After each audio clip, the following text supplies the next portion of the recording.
자, 이제 5과목 물류 관련 법규 들어갑니다. 뭐 늘 그렇듯이 1, 2, 3, 4과목보다 항상 어렵게 출제되죠. 과목 간 난이도에서는 물론 5과목이 압도적으로 어려웠고, 다만 이제 예년들 그러니까 과거 기출 문제들과 비교해 봤을 때 조금 쉽다기보다는 평이하게 출제됐다. 그러니까 어렵게 출제된 몇몇 파트들도 있긴 한데 결국에는 나와야 될 부분에서 상당 부분 나와줬기 때문에 뭐 물류 관련 법규는 항상 목표가 대부분이 이제 과락을 넘거나 또는 이제 60점만 넘어도 거의 합격권이다. 물류 관련 법규가 60점을 넘었다는 건 사실 거의 합격권이라고 보시면 돼요. 1과목이나 뭐 한 2, 3과목에서 물류 관련 법규에다가 점수를 뿌려줘야 되잖아요.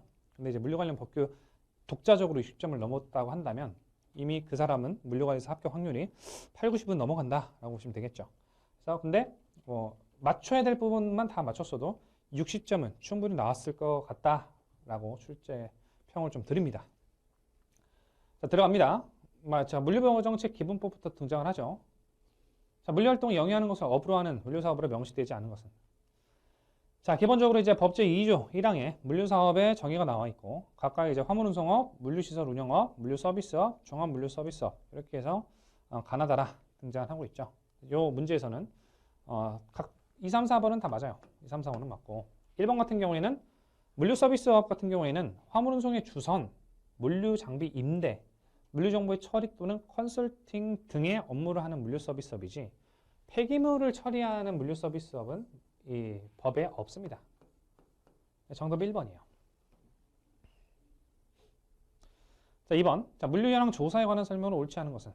자, 1번. 자, 해수부 장관은 물류 현황 조사의 결과에 따라 물류 지표를 설정해서 자, 정책 및 수리 평가에 사용할 수 있고요.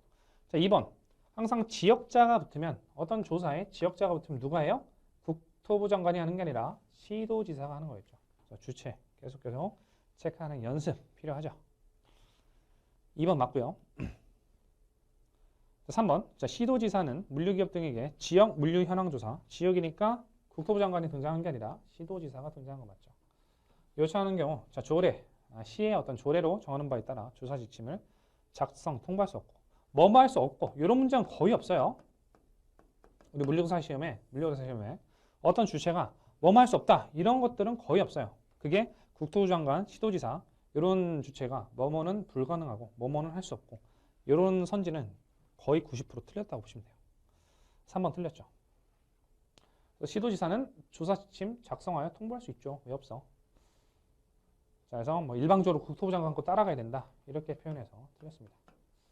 4번. 자, 국토부 장관은 물류기업에게 물류현황 조사에 필요한 자료 제출 요청할 수 있고요. 자, 5번. 5번도 하나의 물류관리사 물류관련 법규 팁인데 어떠한 중복할 수 있다. 이런 표현은 없습니다. 지금 여기서는 잘 표현이 되어 있는데 물류 관련 법규 시험에서 어떤 조사와 어떤 거는 중복할 수 있다, 중복이 가능하다라는 표현은 없어요. 항상 중복해서는 안 됩니다. 그래서 이 경우에도 지역 물류 현황 조사는 국가교통조사와 중복되지 아니하도록 하여야 된다. 중복하면 행정력 낭비잖아요, 그죠? 5번도 맞는 표현이고. 그래서 중복되지 아니한다. 밑줄 쫙 치시고 정답은 3번. 자, 43번. 국가물류 기본계획에 포함되어야 할 사항. 이런 내용들이 포함이 돼야 되겠죠. 뭐 물류 환경의 변화와 전망. 지역 물류 기본 계획 같은 경우는 앞에다 뭐뭐 붙이면 돼요? 다 지역자가 들어가잖아요. 지역. 자, 어찌됐건 쭉 훑어보시면 없는 게 뭐예요? 1번은 아무리 대충 공부한 사람이라도 너무 이건 어색한 단어가 들어가 있어. 행정소송. 이런 단어는 여러분들이 공부하시면서 물류 관련 법규에서 본 적이 없을 거야. 그래서 2, 3, 4, 5번을 확실하게 이건 내가 공부할 때 국가물류 기본계획 포함사항에서 봤어. 몇 호였어. 이렇게 못 풀더라도 1번이 너무 거리가 멀어서 1번으로 잘 찍으셨을 거라 믿습니다. 1번이 포함사항이 아니에요. 자, 44번. 자, 위험물질 운송안전관리센터의 관리 대상. 결국 위험물이 뭐냐라는 이제 정의를 물어보는 건데, 자, 해설 보시면 요런 애들이에요. 그래서 위험물, 유해화학물질, 구압가스, 방사성 폐기물, 지정 폐기물, 농약과 원재 이런 것들 딱 봐도 위험한 애들인데 디귿이 틀리죠 지금, 그죠? 디귿과 미음, 생활 폐기물, 방사성 폐기물 정도는 돼야지 일반적으로 나오는 생활 폐기물은 특별 관리하지 않는다. 화학류도 마찬가지다. 라는 거죠. 그래서 정답은 예, 예, 예 이렇게 됐습니다. 뭐랄까 조금 너무 깊어요. 깊은 문제를 앞으로 또 나올지 모르겠으나 일단 나왔으니까 문제에서만 한번 풀어보시고 앞으로 또 나오기는 조금 아리송하다. 한번 보고 넘어가시라. 35번. 자, 국제물류 주선업 별표 2개 하시고 너무 중요하고 맨날 나오는 거죠. 이 문장 내년에 또 나옵니다. 1번 국제물류 주선업을 경영하려는 자는 자 국토부 장관한테 등록합니까? 제가 수업 시간에 설명할 때만 해도 제가 막 시청 가서 하는 거 설명드렸었죠. 그래서 시도지사에게 등록하는 거지 국토부 장관한테 하는 게 아닙니다. 국제물류 주선업은 시도지사, 각 시, 각 도에 해야 된다. 자, 2번 피한정 후견인 정신적 제약으로 사무 처리가 좀 어려운 사람들을 우리가 피한정 후견인이라고 하죠. 국제물류 주선업에 등록을 할 수 없어요. 결격사유에 해당하죠. 피해성년 후견인 또는 피한정 후견인은 국제물류 주선업에 등록이 불가능합니다. 결격사유이기 때문에. 3번 자, 사망한 때에는 상속인은 국제물류 주선업에 등록에 따른 권리 의무를 승계한다. 당연 승계입니다. 사망했으니까 그 상속인이 승계한다. 4번 등록증 대여 등의 금지 규정이 위반하여 다른 사람에게 대여한 경우에는 자 정지를 명하는 게 아니라 엄격하게 다룹니다. 5번까지 보시면 자, 부정한 방법으로 등록한 경우 4, 5번 묶어두시면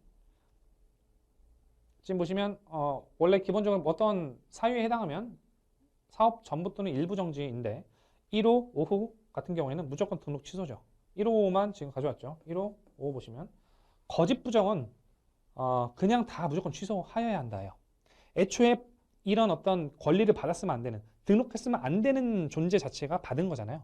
그래서 원시 취득 무효로 가야 됩니다. 무조건 취소시켜야 돼요. 그래서 1호 그렇고요. 그리고 어떤 대여, 등록증 대여나 이런 것들도 엄벌에 처합니다. 그렇기 때문에 거짓 부정이나 대여 이런 것들은 취소할 수 있다가 아니라 취소하여야 한다로 통상 가죠.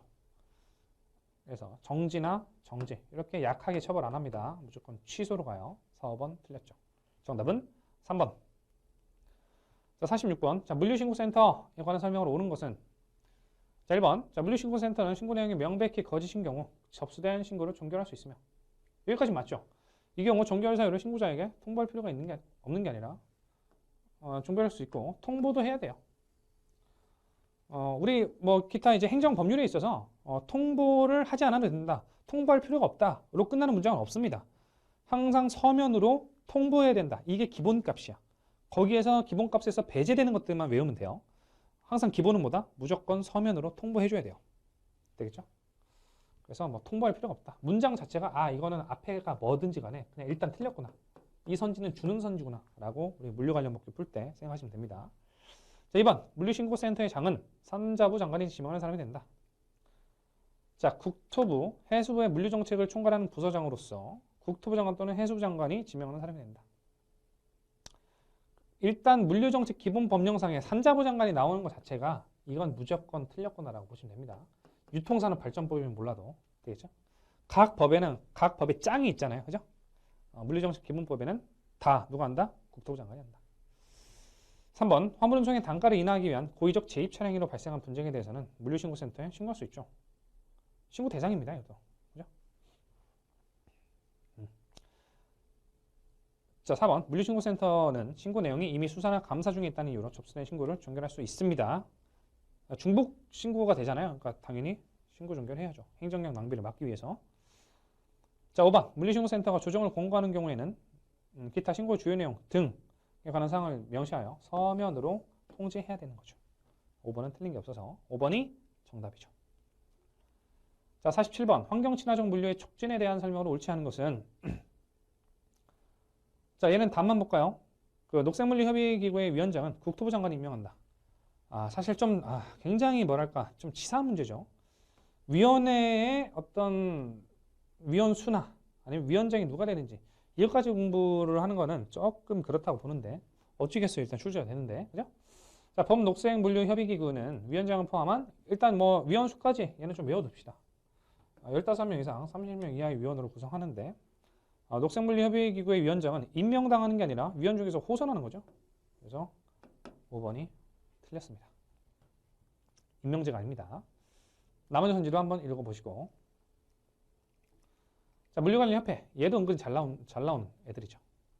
그래서 1, 2번 묶어서 해설 보시면 자, 물류관련 협회를 설립하는 경우에는 협회에 자, 기업 100개. 요것도 지금은 출제 안 됐으나 동그라미 2바퀴 돌리시고 요 개수도 바꿔서 지금 출제를 한번 했었죠. 그래서 100개 다시 한번 외우시고 발기인으로 정관 작성해서 협회 회원이 될 자격이 있는 200개 이상이 참여한 의결 거친 후 국토부 장관 또는 해수부 장관의 설립 인가를 받아야 된다. 그래서 100개 이상의 발기인, 200개 이상의 참여한 창립총회 의결, 그 다음에 설립 인가 이렇게 절차가 흘러간다. 100개, 200개 설립 인가 외우셔야 되겠죠. 그래서 1번은 기업 100개 맞죠? 2번은 창립총회 의결을 지금 150개라고 했으니까 틀렸죠. 200개죠. 3번은 국토부 장관, 해수부 장관의 설립인가. 설립인가 동그라미 하시고 맞죠. 자, 4, 5번은 뭐 그냥 들이미는 선지죠. 49번. 법령상 용어의 설명으로 옳지 않은 것은?